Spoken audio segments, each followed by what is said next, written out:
सो last lecture में I asked you question कि ringer lactate solution should not be used against option A burns, option B dehydration, option C peritonitis, and option D hepatic disorder.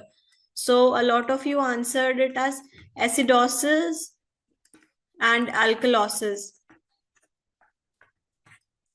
तो अब इन options में से मुझे बताओ कि क्या आंसर करेक्ट है।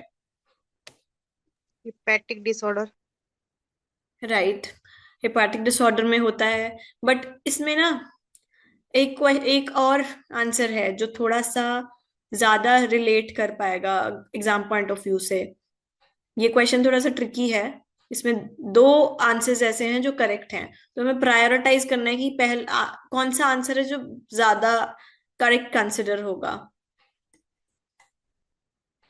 दो करेक्ट ऑप्शन है, टेल मी। करेक्ट आंसर जो रहेगा वो रहेगा पेरिटोनाइटिस। करेक्ट आंसर इसका है peritonitis. You were right although कि हिपैटिक डिसऑर्डर जो होता है ना उसके अंदर भी लैक्टेट नहीं दिया जाता है, but exam point of view से हम अगर आंसर लिखना है और ऑप्शंस में इस तरीके से आ जाता है तो आप आंसर करोगे peritonitis not hepatic disorder. Why is it so? क्यों होता है ऐसा?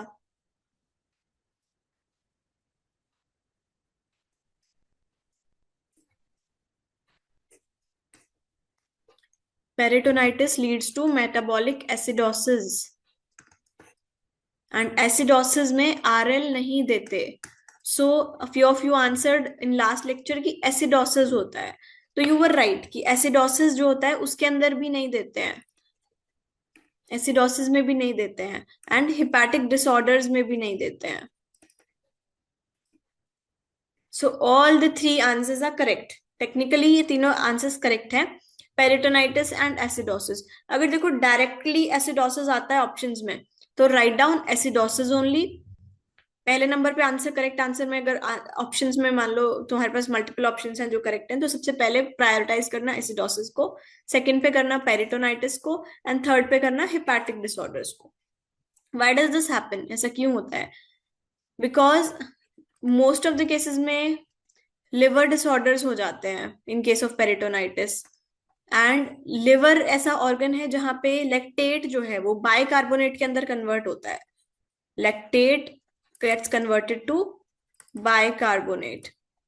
नाउ लिवर डिसऑर्डर है, लिवर डिसफंक्शनल है, तो जो ये लैक्टेट है ये बाइकार्बोनेट के अंदर कन्वर्ट नहीं हो पाएगा, it is going to stay as it is. अब ये लैक्टेट जो है वो एक्यूमुलेट होगा, बाइकार्बोनेट में तो नहीं कन्वर्ट हुआ, ये एक्यूमुलेशन हो रहा है, तो ये वर्सन करेगा एसिडोसिस को लैक्टिक एसिड बना के।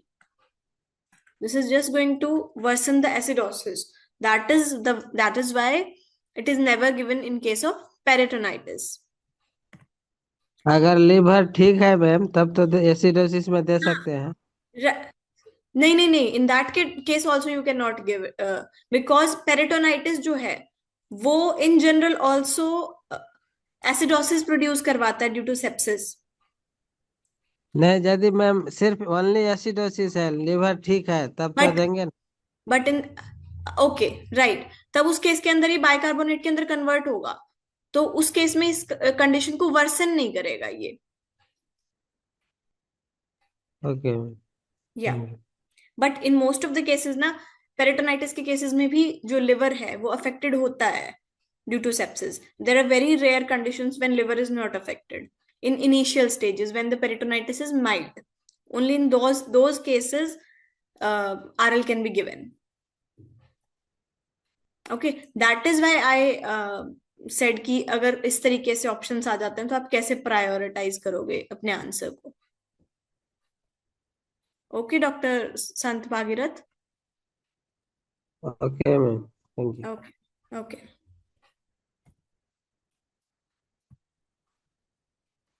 So next question is, there is no Rolex formation in option A cow, option B dog, C horse, and D pig. कौन से एनिमल के अंदर रोलेक्स फॉर्मेशन नहीं होता? First of all what is Rolex formation? RBC का settle down. Type हो जाएगा। Settle down होना इज अ डिफरेंट थिंग। आप थोड़ा सा क्लोज हो, आरबीसी से रिलेटेड होता है, not settling, it is stacking. जैसे कॉइन्स एक दूसरे के ऊपर स्टैक हो जाते हैं ना, अगर कॉइन्स जैसे एक दूसरे के ऊपर स्टैक हो गए हैं, this stacking is called as rouleaux formation. Settling तो देखो किसी भी तरीके से हो सकती है, अलग अलग भी सेटल डाउन हो सकते हैं, बट जब ये स्टैक्स बना लेते हैं, दैट इज रोलेक्स फॉर्मेशन। कौन से एनिमल में नहीं होता है? आई एम श्योर देख लिया होगा अब तक तो आंसर। डॉग। नहीं, रॉन्ग। चलो, सबसे ज्यादा किस में होता है ये बता दो। Horse horse. में सबसे हॉर्स में, ज्यादा। करेक्ट। ये तो हो गया एलिमिनेट, ये तो निकल गया। अब काऊ में भी होता है ना रोलेक्स फॉर्मेशन काऊ में। ऑप्शन में बच गए डॉग एंड पिग। डॉग में भी होता है, पिग में नहीं होता। सो इन पिग्स एंड गोट्स, इन दोनों में रोलेक्स फॉर्मेशन नहीं होता है। डॉग में होगा बट इन मॉडरेशन, बहुत ज्यादा नहीं होता। सबसे ज्यादा किसके अंदर होता है? सबसे ज्यादा होता है और हॉर्स एंड कैट में। ओके, सो सबसे मैक्सिमम अगर आता है तो वो हॉर्स के अंदर आएगा, जिसमें नहीं होता बिल्कुल भी उसमें पिग, या फिर अगर ऑप्शन में गोट अवेलेबल है तो वो भी कर सकते हो मार्क। प्रेफरेबल रहेगा, पिग के अंदर नहीं होता है। Which of the following is an anticoagulant? Option A, sodium hydroxide. Option B, potassium hydroxide. Option C, sodium citrate. And option D, sodium tartrate. Sodium citrate. Correct, sodium citrate. Sodium citrate किन केसेस में anticoagulant की तरह कैसे use होता है? Blood transfusion. Very nice, blood transfusion के case के अंदर।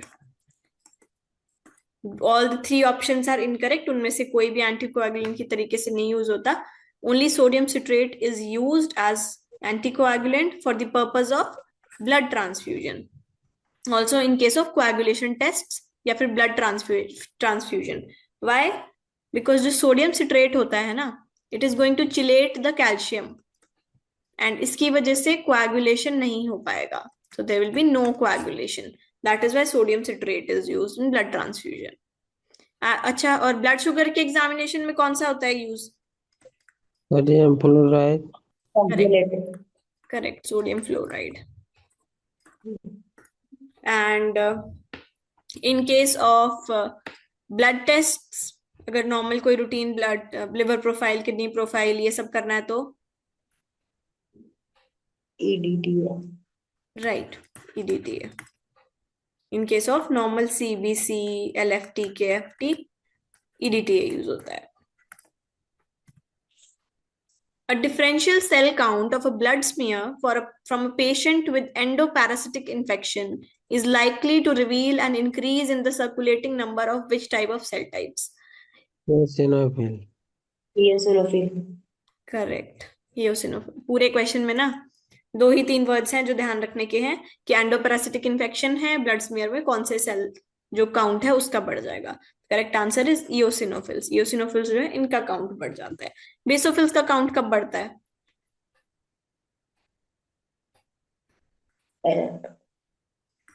एलर्जिक। हाँ, right right, you are right.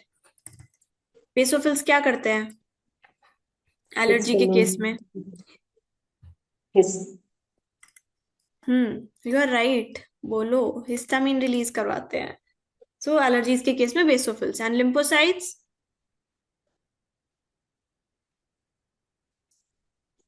Lymphocytes कब बढ़ते हैं?